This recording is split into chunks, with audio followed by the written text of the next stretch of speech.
네, 심플 영어 독자 여러분 안녕하십니까? 네, 오늘도 심플 영어 상권 한번 공부해 보도록 하겠습니다.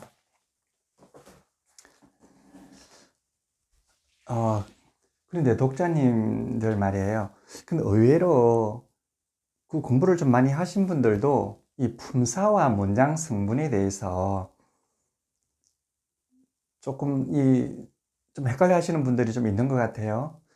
근데 또 처음으로 영어를 접하시는 분들은 좀 더 그렇겠죠. 그 품사와 문장 성분 말이에요.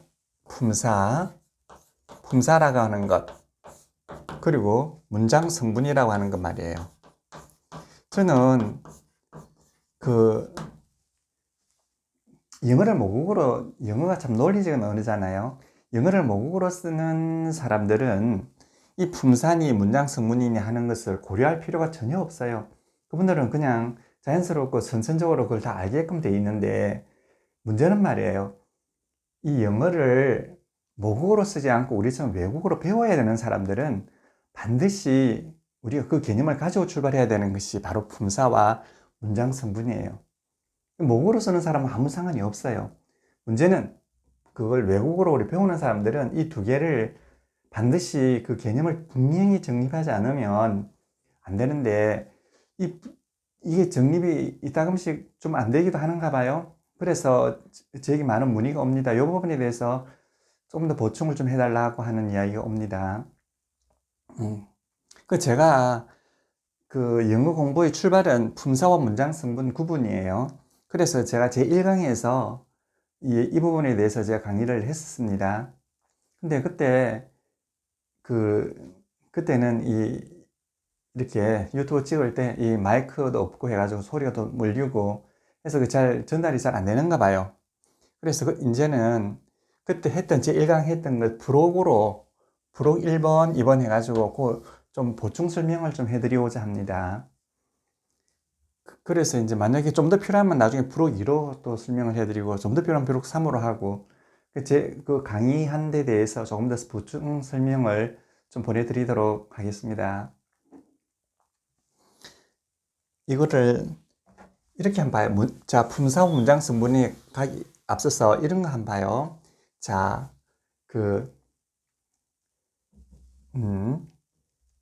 우리, 뭐,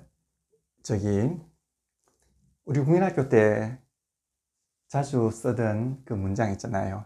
자, 철수가 있다 이거죠. 철수는, 뭐, 가장 우리 좋아하는 말, 사랑한다고 한번 해보죠. 자, 철수는 사랑한다. 이렇게 하면 말이에요. 철수는 사랑한다. 이런 걸 갖다 우리가, 자, 문장이라고 그러지 않습니까? 줄여서 문이라고 그러죠. 자, 뭐, 문에 대한 어떤 각종 철학적인 어떤 그런 정의는 필요가 없습니다. 그냥, 철수는 사랑한다. 이러면 돼요. 철수는 사랑한다. 이게 하나의 문이지 않습니까? 자, 하나의 문장이에요. 문장은 이렇게 구성되는 겁니다. 자, 그러면, 철수는 사랑한다. 이렇게 하면, 우리가 이 문장에서 행위를 나타내는 것이 뭘까요? 이게 행위잖아요. 행위를 나타내는 것. 그 행위를 나타내는 걸 갖다가 서술어라 그러잖아요. 이거는 뭐 서술을 하니까 서술어예요. 서술어고요. 이걸 우리가 주어라 그러지 않습니까? 주어라 그러는 거예요. 그럼 이 주어와 서술어의 구분이라고 하는 것은 이 문장에서 말이에요. 주인 노릇을 한다고 그래서 주어인 거예요. 이건 서술어 노릇을 한다고 해서 서술어라 그러죠. 그 문장이라고 하는 것은 하나의 가정이나 마찬가지고 하나의 조직체예요. 자, 하나의 조직체입니다. 여기가 하나의 조직체에서 조직체는 반드시 하는 일이 있을 것 아닙니까? 하는 일이 있어요. 그걸 갖다가 직분이라고 그러잖아요. 하는 일. 그래서 이 문장에서 얘가 하는 일이 주어란 말이에요. 하는 일을 주어라고 그럽니다. 하는 일이 주어고, 얘는 하는 일이 서술어예요. 그래서 주어와 서술어라고 하는 것은 문장에서 하는 이야기입니다. 문장이 아니돼서 말하는 것이 아니고, 문장에서 하는 일이 주어 서술어라는 거죠. 그래서 우리가 그 하는 일을 우리가 그냥 문장 성분이라고 합니다. 문장에서 문장의 구성성분을 줄여서 성분이라고 그러잖아요. 그 문장 성분이라고 그럽니다. 문장에서 문장을 구성하는 부분, 문장을 구성하는 부분, 이게 문장 성분이죠.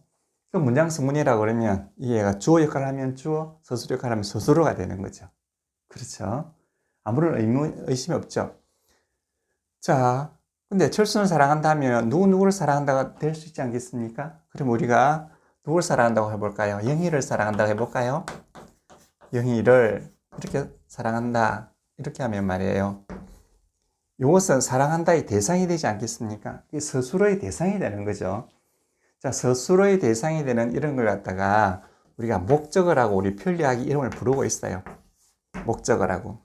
그럼 얘는 하는 일이 문장에서 하는 일, 문장 성분이 목적어라는 거예요. 그래서 영어는 길어봤자 주어 플러스 서술어 플러스 목적어 이게서 끝나는 거죠. 그런데 보세요. 이 서술어하고 목적어는 하나로 훔쳐가지고 서술어라고 할 수 있어요. 이게 서술어라고 그러지 않습니까? 서술어라고 해요. 그러면 이 서술어는 목적어를 포함하죠. 그러니까 서술어가 목적어를 포함해서 하나의 서술어로 볼 수도 있고요. 그냥 두 개 분리해 볼 수도 있는데 결국은 서술어 플러스 목적어는 하나의 서술어가 되는 거예요. 그러니까 결국은 어떻게 되겠습니까? 자, 문장이라고 하는 것은 주어와 서술어가 결합되어 있는 것, 이게 바로 문장이지 않겠습니까? 그래서 문장을 구성하는 부분, 자, 문장 성분은 주어와 서술어와 목적어, 줄여서 주어와 서술어다, 이런 이야기죠. 자, 그런데 자, 여기서 보세요. 자, 단어라고 하는 게 뭐냐고요. 단어라고 하는 것은 이런 걸 단어라고 그러지 않습니까? 가장 말을 하기 위한 가장 최소의 부분을 단어라고 그러지 않습니까? 철수, 사랑한다, 영희 이런 걸 갖다가 단어라고 그런단 말이에요. 단어. 우리 단어에 대해서는 아시잖아요. 하나의 단어를 또 또 학술적으로 또 정의를 내리면 또 복잡해집니다. 그런데 그렇게 하는 것이 우리 공부의 목적이 아니잖아요. 그냥 이런 것을 단어라고 그럽니다. 철수, 사랑한다, 영희를. 자, 단어. 근데 단어가 모여서 이렇게 문장이 되지 않습니까? 근데 단어를 가만히 보면 말이에요. 이처럼 여기 철수가 있지 않습니까? 철수라는 이런 단어하고, 자, 영이라는 이런 단어가 있지 않습니까? 영이라는 단어가 있어요. 그 다음에 사랑한다, 이런 단어가 있지 않습니까? 그 다음에 뭐 예쁘다, 이런 것도 있잖아요. 예쁘다. 또는 가다, 이런 단어도 있고요. 뭐 오다, 이런 것도 있지 않겠습니까? 그런데 단어를 보면 철수와 영이라는 이런 단어의 성질이나 자격하고 사랑한다, 예쁘다, 가다, 오다 이거의 자격이나 성격은 많이 다를 거란 말이에요. 그래서 이렇게 성질이나 자격을 중심으로 해서 이렇게 나눠볼 수가 있겠죠. 나눠볼 수가 있는 거죠. 아, 이런 단어하고 이런 거하고는 성질과 자격이 많이 다른 거죠. 그래서 이것만 먼저 본다 그러면 얘는 뭔가를 서술해 주지 않겠습니까? 행위를 서술해 주는 거죠. 행위를 서술한단 말이에요. 행위를 서술하는 거죠. 그 행위를 서술해 줄 수 있는 성질을 가지고 있는 것, 또는 행위를 서술해 줄 수 있는 자격을 가지고 있는 것, 이런 단어의 자격을 갖다가 뭐라 그러냐면, 단어의 자격을 우리는 품사라고 그러는 거죠. 단어의 자격이나 성질을 우리는 품사라고 그래요. 그럼 이제 품사에는 여러 가지가 있겠죠. 그런데 이런 성질과 자격을 가지고 있는 것, 이것도 품사고, 요거 하나의 품사고요. 자, 요것도 공통적인 성질과 자격을 가지고 있지 않습니까? 이것도 품사란 말이에요. 그러니까 단어의 자격과 성질을 우리는 품사라고 그러는 거예요. 그러면 이런 품사를 갖다가 구체적으로 뭐라 그러냐 하면 이런 걸 갖다가 우리가 명사라고 그래요. 자, 이건 왜 명사라고 그러냐면 사람의 이름을 말하거든요.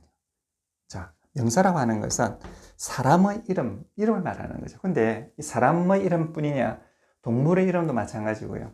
사물의 이름 또는 사건의 이름 다 이걸 갖다가 명사라고 그러는 거예요. 어떤 이름은. 그럼 무슨 이름일까요? 사람의 이름이 될 수도 있죠. 그 다음에 사물의 이름이 될 수도 있는 거죠. 사물이라고 하는 것은 사건과 물건을 말하는 겁니다. 둘 다를 말하는 거죠. 이 물건 안에는 동물도 포함되는 거죠. 동물도 물건으로 보는 거죠. 자, 그럼 사람의 이름이나 사물의 이름, 즉 사건의 이름이나 물건, 물건이나 사건, 이게 사물이라고 그러잖아요. 이 두 개의 이름을 우리는 명사라고 그러는 거죠. 명사라고 그럽니다. 그리고 이와 같이 서술하는 거 있지 않습니까? 이런 품사를 갖다 뭐라 그러냐? 품사라고 하는 것은 성질이나 자격을 말한다고 그랬잖아요. 이 성질이나 자격이 뭐냐? 이걸 갖다가 우리가 동사라고 하는 거예요. 동사. 자, 그러면 이 단어가 각각 분리되어 있을 때는 이게 문장이 되지 않는단 말이에요. 문장이 되지 않을 때 우리가 이게 명사니 동사니 할 수가 있는 거죠. 그러니까 단어가 독립적으로 되어 있을 때는 품사 구분이 가능한데 이제 이러한 품사가 하나의 문장 안으로 들어가가지고 문장 안으로 들어가면은 문장에서 하는 일이 생기지 않겠습니까? 그 하는 일이 생길 때 그것이 이제 주어가 된다, 서술어가 된다, 목적어가 된다 이렇게 할 수가 있는 거죠. 그러니까 품사라고 하는 것은 그 단어의 성질이나 자격을 이야기하는 거죠. 성질이나 자격을 우리는 품사라고 부르고 그 단어가 문장 내에서 하는 일, 즉 직분을 우리는 문장 성분이라고 하는 거죠. 그러니까 이런 품사는 말이죠. 문장이 성립되기 전에 이미 품사가 있을 수가 있잖아요. 있죠. 그런데 문장 성분이라고 하는 것은 일단 문장이 성립되고 난 다음에 생기는 거예요. 그러니까 이러한 자격을 가지고 여기서 주어 역할을 하고 서술의 역할을 하고 목적 역할을 하는 거예요. 자, 이제 충분히 이해를 하셨죠? 자, 그러면 우리 명사부터 한번 볼까요? 자, 명사라고 하는 건 말이에요. 명사라고 하는 것은 자, 명사라고 하는 품사, 즉 명사라고 하는 성질과 자격은 성질과 자격이죠. 이거는 이런 거예요. 문에서 무슨 일을 할 수 있느냐 하면 얘는 주어나 목적어가 될 수 있어요. 즉, 이 명사라는 자격을 가지고 있으면, 명사라는 성질을 가지고 있으면 얘가 문에서는 주어나 목적어가 될 수 있는 거예요. 그죠? 그러면 문에서 주어가 되면 얘를 갖다가 주격이라고 그래요. 주격. 격이 있는 거죠. 명사는 격이 있는 거죠. 자, 목적어는 목적격이라고 그럽니다. 목적격이에요. 격이 있는 거죠. 명사는 격이 있어요. 그러면 명사는 주어나 목적어가 될 수 있는데 주어가 될 수 있으면 그게 주격이라고 그러고요. 격이 있죠. 자, 목적어가 될 수 있으면 목적격이라고 그럽니다. 그러면 우리가 소유격이다 뭐 이런 거는 뭐냐? 소유에는 소유격이라는 말이 없습니다. 그러니까 우리가 소유격이라고 하는 것은 사실 잘못된 표현이에요. 그는 소유 형용사라고 해야지 맞습니다. 그러니까 격에는 두 가지밖에 없어요. 주인이 되느냐, 손님이 되느냐. 이거는 명사만이 이렇게 격을 가지고 있는 거죠. 명사. 명사 대신에 쓰이는 대명사도 역시 격을 가지고 있습니다. 그것도 하나의 명사라 보니까요. 그래서 만약 철수가 주격으로 쓰이면, 즉 주어로 쓰이면 철수는 이렇게 되고요. 자, 영희는 이렇게 되죠. 만약 목적으로 써가지고 목적이 되면 철수를, 영희를 이렇게 되는 거죠. 그러니까 우리나라 말에는 격조사가 있기 때문에 되지만, 자, 영어는 주어 자리에 오면 주격이고 목적 자리에 오면 목적입니다. 자리와 어순에 의해서 정해지는 거죠. 자, 그러면 이 명사라고 하는 거는 말이에요. 명사라고 하는 것은 사람이나 사물의 이름이라 말했죠. 사람이나 사물의 이름 명사라고 했어요. 자, 사람이나 사물의 이름, 이게 바로 명사입니다. 그러니까 철수, 영희, 이거는 당연히 명사죠. 호랑이 명사죠. 집 명사죠. 물, 카메라, 그죠? 유튜브, 칠판, 또 지붕 이런 게 다 명사지 않습니까? 근데 물건도 되니까 물건 이름도 되잖아요. 근데 사건은 뭐죠? 자, 이런 거 보세요. 자, 사랑한다는 것. 이게 뭐지? 품사가 뭘까요? 사랑한다는 것. 품사가 뭘까요? 예, 이게 사건 이름이잖아요. 이게 명사예요. 사랑한다는 것. 자, 사랑한다는 것. 자, 이거는 뭐죠? 이게 바로 명사예요. 왜? 사건의 이름이잖아요. 그 다음에 미워한다는 것. 그렇죠? 이것도 명사죠. 자, 하나 더 해볼까요? 내가 그녀를 사랑한다는 것. 자, 철수가 영희를 사랑한다. 이러면 이것은 하나의 문장이죠. 그런데 철수가 영희를 사랑한다는 것. 이러면 이거는 명사예요. 명사입니다. 그죠? 왜? 사건 이름이거든. 자, 명사라고 하는 것은 그렇습니다. 자, 사람이나 사물 이름을 말하는 겁니다. 그 다음에 우리가 산다는 것, 이 명사죠. 그러니까 이 명사는 격이 있죠. 그럼 주격이라 하면 어떻게 되죠? 우리가 산다는 것, 이것이 주격이면 어떻게 번역해야 되죠? 우리가 산다는 것은 이렇게 번역을 해야 되고요. 만약 목적격이면 우리가 산다는 것을 이렇게 되는 거죠. 그러니까 명사는 격이 있다. 주격과 목적격이 있다. 그리고 사물도 사건의 이름도 다 명사다. 이런 이야기죠. 명사다. 자, 명사라고 하는 개념에 대해서 이제 좀 이해를 하셨습니까? 자, 우리가 살아가고 있다는 것은 이거 뭐죠? 명사예요. 이 명사는 여러 가지가 모여가지고 하나의 명사가 돼가지고 있겠죠. 근데 어쨌든 그게 명사란 말이에요. 네, 아시겠죠? 자, 그 다음에 단어가 그러니까 명사는 뭐가 된다고요? 명사는 주어가 되고 목적어가 되는 거죠. 그 주어가 될 때 그 명사를 주격이라고 그러고 주격 명사라고 그러고 목적어가 될 때 목적격 명사라고 그럽니다. 그 다음에 이제 이 스스로가 되는 동사 한번 봐요. 자, 가다, 오다 이런 거 또는 예쁘다, 예쁘다, 부자다, 건강하다. 자, 이런 것들이 다 동사죠. 이게 다 동사입니다. 자, 이게 서술을 해주는 거잖아요. 가다, 오다. 그 동사라고 하는 단어는 그 행위를 서술해 주는 거예요. 행위를. 자, 동사는 말이에요. 행위를 서술해 주는 거예요. 행위를 서술하는 거죠. 자, 행위를 서술하는 건데 이 인간의 행위라고 하는 것은 두 가지가 있어요. 하나는 동작을 말하기도 하고요. 하나는 상태를 말합니다. 상태. 동작과 상태를 합해서 우리 행위라고 그러고 있죠. 근데 우리말은 이 두 가지를 별로 구분하여 쓰지 않지만 영어는 이 두 가지를 철저히 구분해서 씁니다. 이게 동작이냐 상태냐 이거 알 수가 있습니다. 자, 가다, 오다 이건 동작이지 않겠습니까? 예쁘다 이건 상태잖아요. 부자다, 부자이다 이 상태죠. 건강하다 이 상태예요. 어쨌든 동작과 상태를 표현해 주는 것 이것이 바로 뭐냐? 동사란 말이에요. 자, 이해가 되셨습니까? 그러면 말이에요. 철수는 사랑한다 영희를 이러면 결국은 보세요. 이 문장이 성립되려고 하면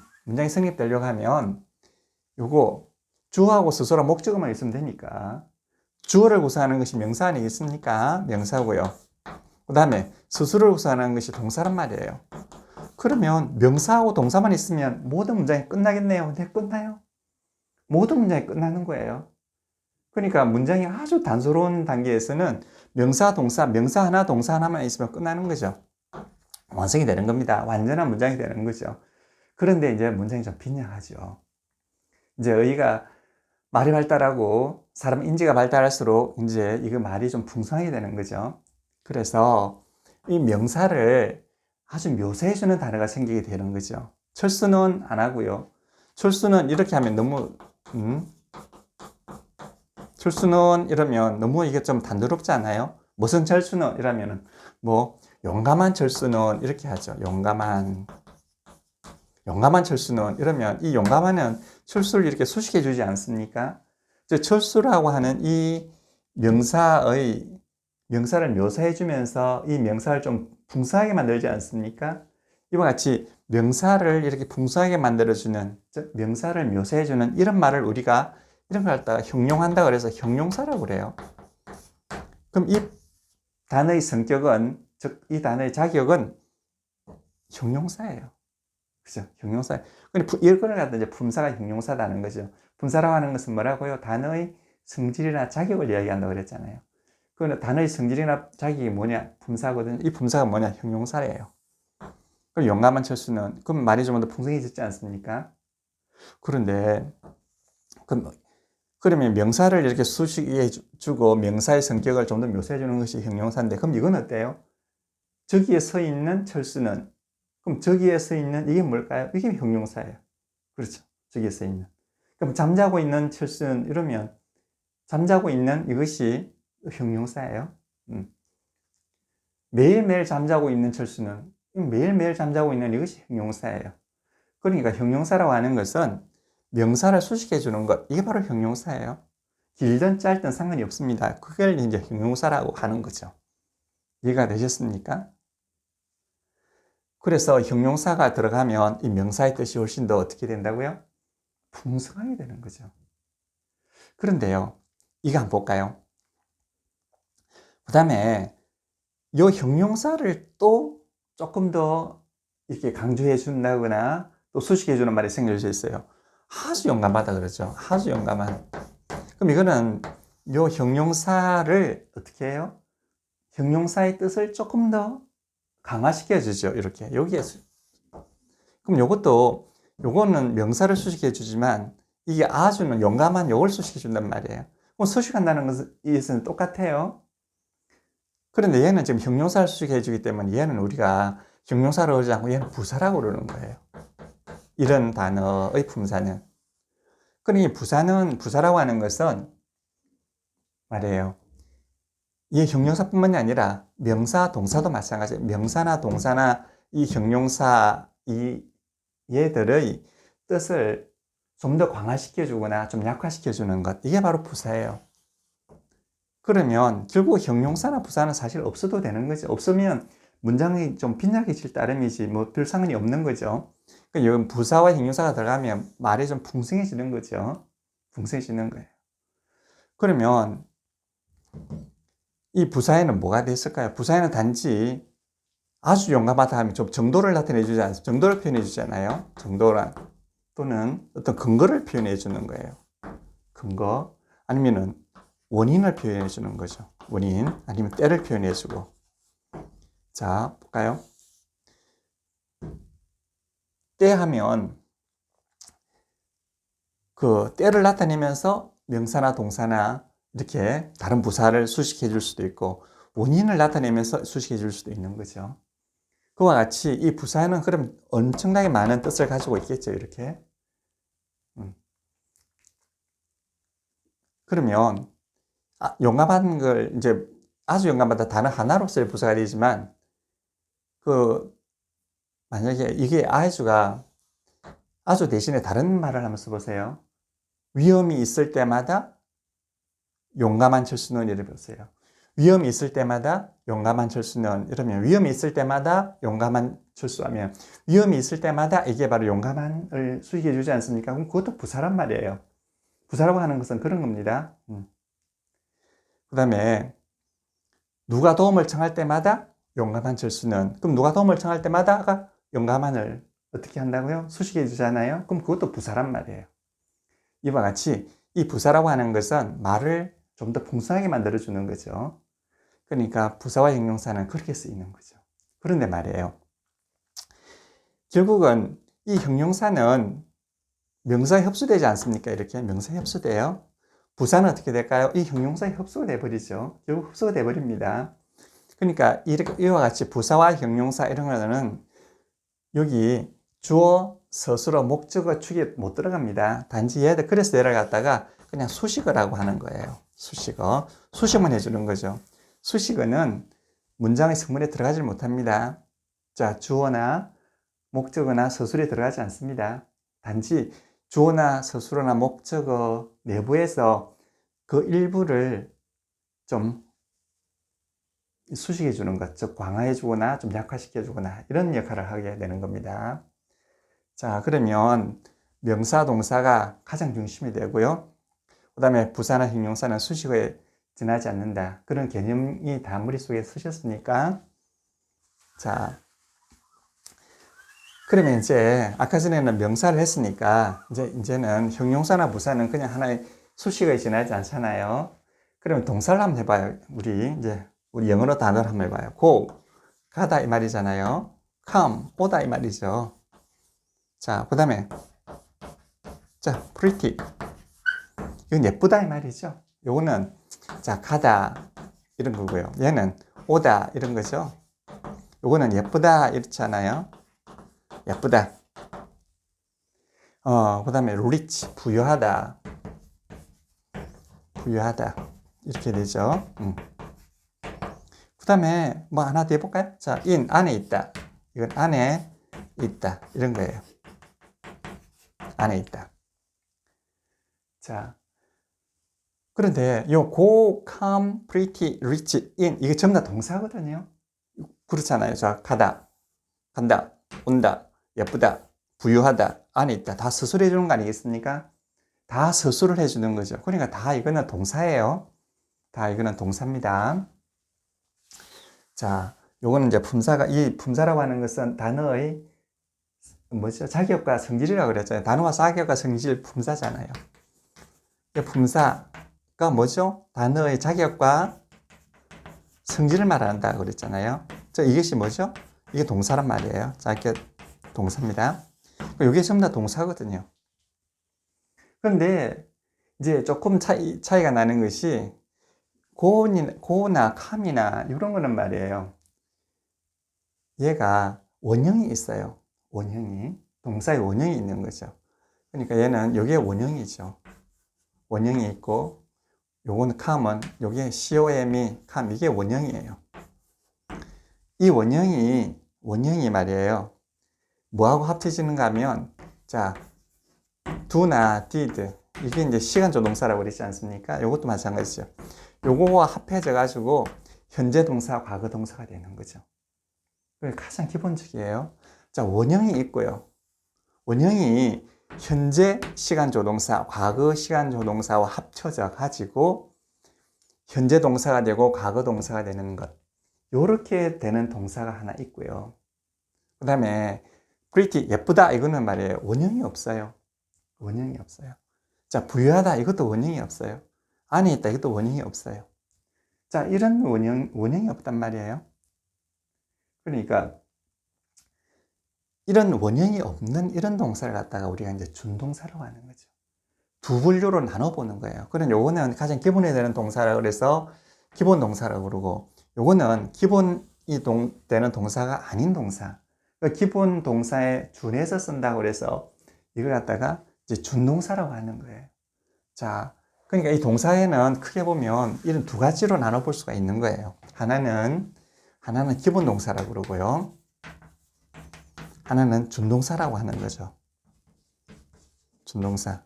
근데 우리가 이제까지는 준동사 개념에 대해서 우리는 너무나 무지했기 때문에 영어가 너무 어려워지고 해결이 잘 안 되는 거고 모든 것이 어떻게 전부 다 수거로 외워야 될 수밖에 없었거든요. 그러니까 동사는 기본 동사, 준동사가 있다. 기본 동사는 이렇고 준동사는 이렇다 이런 얘기. 자, 그 다음에 이 기본 동사, 준동사가 제일 중심을 이루고 있지만 그 다음에는 말이에요. 비동사와 조동사라고 하는 게 있어요. 자, 비동사나 조동사 한번 봐요. 자, 기본 동사와 준동사에는 일단 원형이 있지만 일단 시간이 없어요. 그죠? 시간이 없어. 여기는 의미는 다 들어가 있어요. 의미는 있지만 뭐가 없습니까? 시간이 없단 말이에요. 자, 동사가 의미만 가지고야 어떻게 동사가 되겠습니까? 의미에다가 시간이 더해져야지만이 완전한 동사가 되지 않겠습니까?